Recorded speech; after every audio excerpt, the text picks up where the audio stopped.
just barely tolerable. Okay, I just finished watching Friday the 13th, Part 6, Jason Lives, 1986. Just barely tolerable. And what happens is that so we find out at the end of part 5 that Jason was not resurrected from the grave. He's still in the grave. I'm trying to work out something here. Wait a minute. Is that really correct? Friedley. Well, he looks very similar to Sid, that guy from a house of a thousand corpses. I think they got the pictures mixed up here. Now,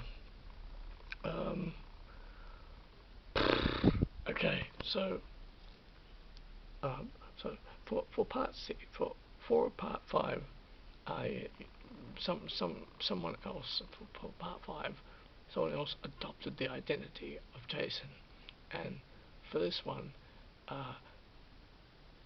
Tommy and his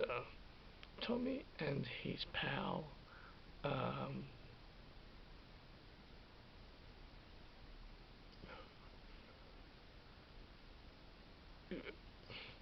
Tommy and his pal, they visit the graveyard. Tommy basically digs up the grave of Jason, and gets this long pole from the graveyard, and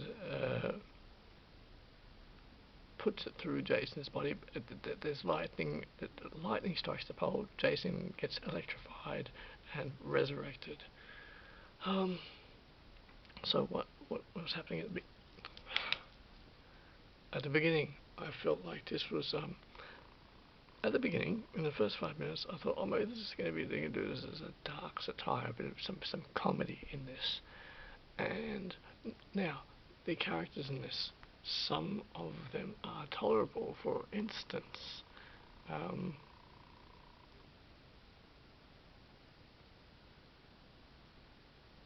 Nancy McLaughlin. Is it Nancy McLaughlin?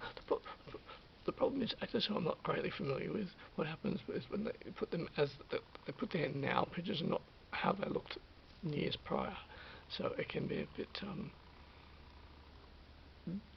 trying to figure that out sometimes. It's like, huh? So you've got the blonde and you've got the red sports car, and I'll go for that. Yes, I went. That was very good. But in some sense, it looked orange. I don't know if they used two cars. It was just the lighting. Blonde in the red sports car, terrific, and in some of the scenes, it looked orange. At this point, I think the franchise was falling apart. This movie, it doesn't. I think it was slightly more tolerable than part 5. A bit more tolerable than part 5. I found it slightly easier to watch, not by much.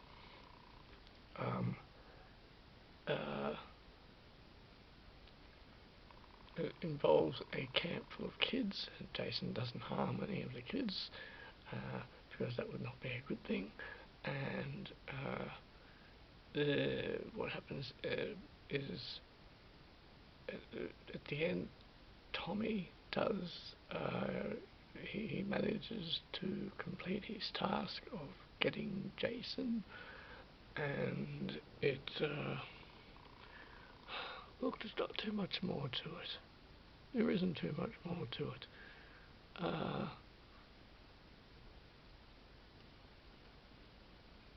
It was sort of fun to watch, but it wasn't. Not well made, obnoxious characters. The girls in it, they were okay. They were okay.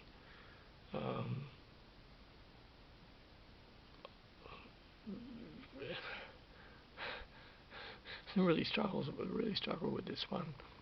It goes downhill fast. I wouldn't say that it was well made. Fun, almost fun to watch, a bit painful. But I liked that blonde girl. The blonde girl. The blonde in the car with the red sports car. She's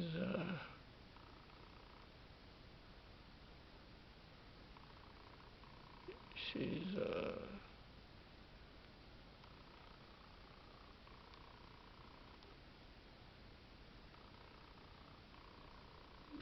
trying to figure out who she was.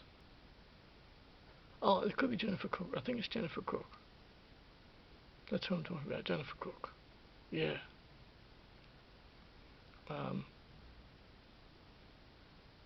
Yeah, it is her, Jennifer. She was the blonde in the sports car, Jennifer Cook. Okay. So, yeah, it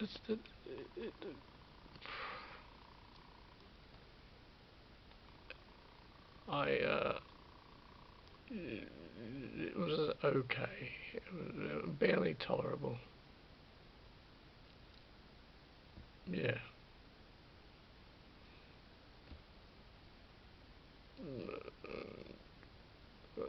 So I think a lot of the acting could have been done differently, and I think it was slightly more enjoyable than part 5. Not by very much at all, not by much. Yeah. No, no. Okay. Yeah. Oh, and it's 4th of the 12th, 2023. It's 9:09 p.m. Okay. Yeah. So, I just finished watching Friday the 13th, Part 8. Jason Takes Manhattan. And, it was, I had not remembered anything about it at all. And I think there was one scene that looked vaguely familiar. At this point, look, I thought it was partly entertaining. In fact, by this, we're well into, at this point, it's 1989. Actually, it was, let me just see. 1989. Jason Takes Manhattan, 1989. Yes. So, I was primarily, we're in the sequence of the 80s here with all these movies, and I was enjoying the 80s aesthetics of it, and there was one irritating character, the older guy.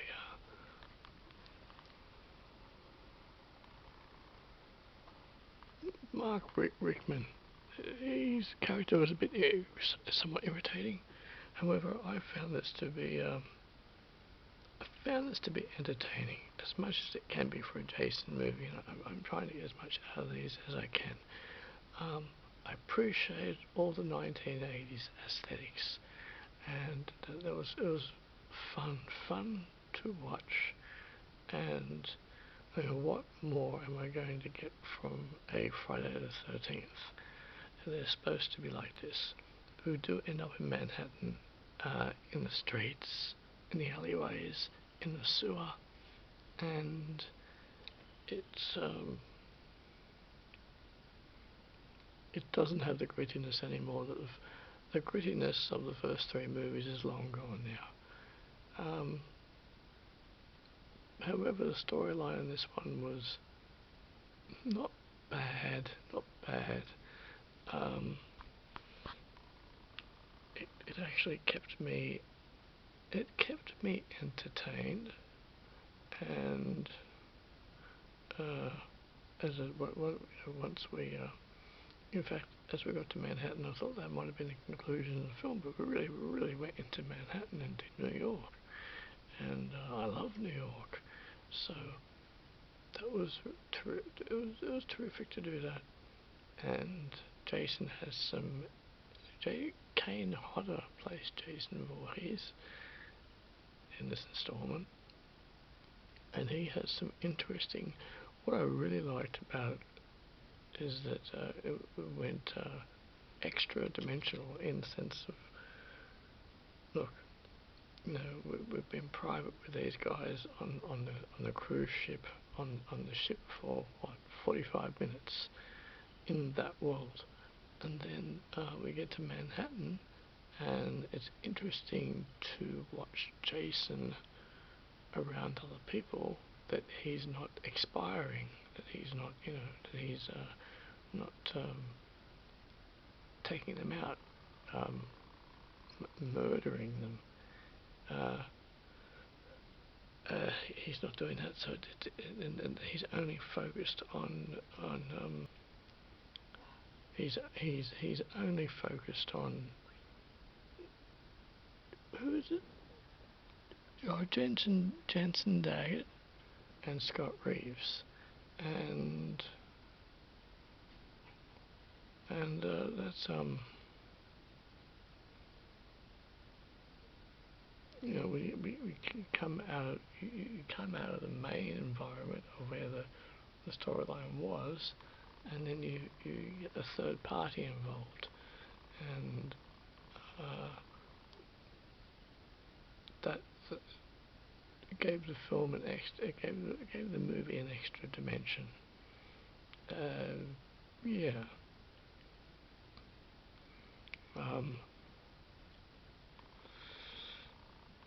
So it's actually,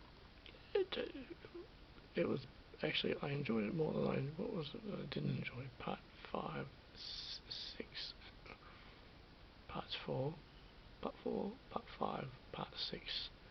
I didn't. Oh, part 7. Right, yeah, part 7. The girl with the telekinesis, with the, you know, able to focus and then move objects with her mind, and it was part 7, The New Blood, made in 1988. Yeah, it had its moments. Once again, the grittiness of the first 3 movies is no longer there. However, just taking it as a nostalgic sequence of the 1980s, and that's entertaining within itself. I got part enjoyment. I watched part 7, The New Blood. I watched it yesterday, and I got part enjoyment out of it.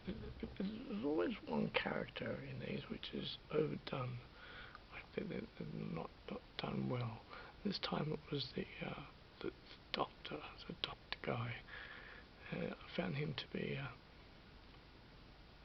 too intense. He was a bit too much. But however, the rest, the cast were tolerable and to a point interesting,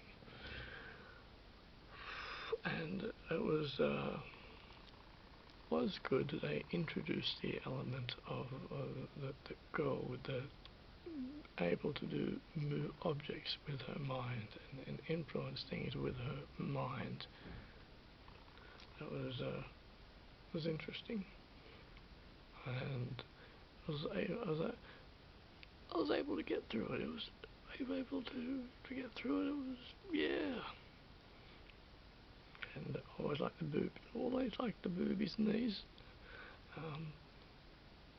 Nice boots. Yes, you know, unfortunately, you know, they did not continue on the edge and the grittiness and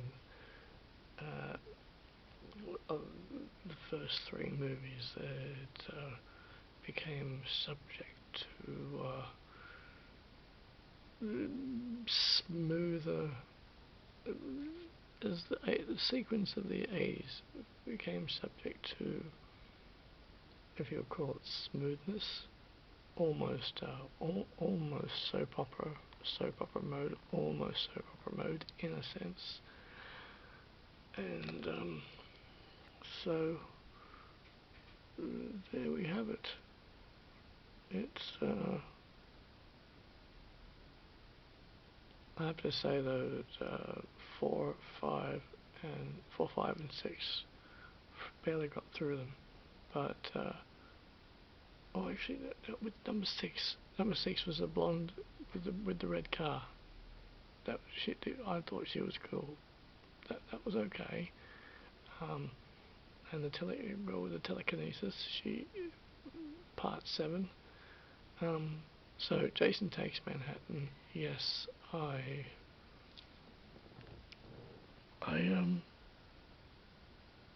was okay. It was okay. It was entertaining. There was a few comedy elements in it, which I appreciated. I just really loved when they got to Manhattan. That was good, and had some extra storyline elements in it, which added flavour, which added juice, which added to the movie. And that's all that came with the collection. I don't know. I think I've seen Jason Goes to Hell once when it came out. No memory of it, but I'm going to try and get a hold of it. Jason X I've seen a few times because I used to have Jason X on DVD. It's in outer space. So, yeah.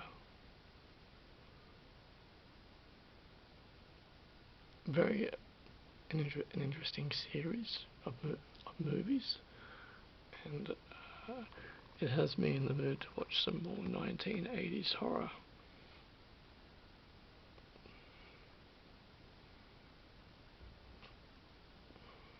I think it probably could have finished. It could have finished at 3, like 4 could have been the whole wrap up of it. The final chapter could have been the whole wrap up of it.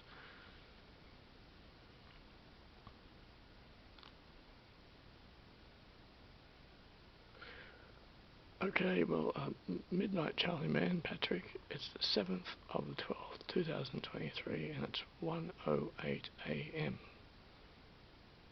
Okay.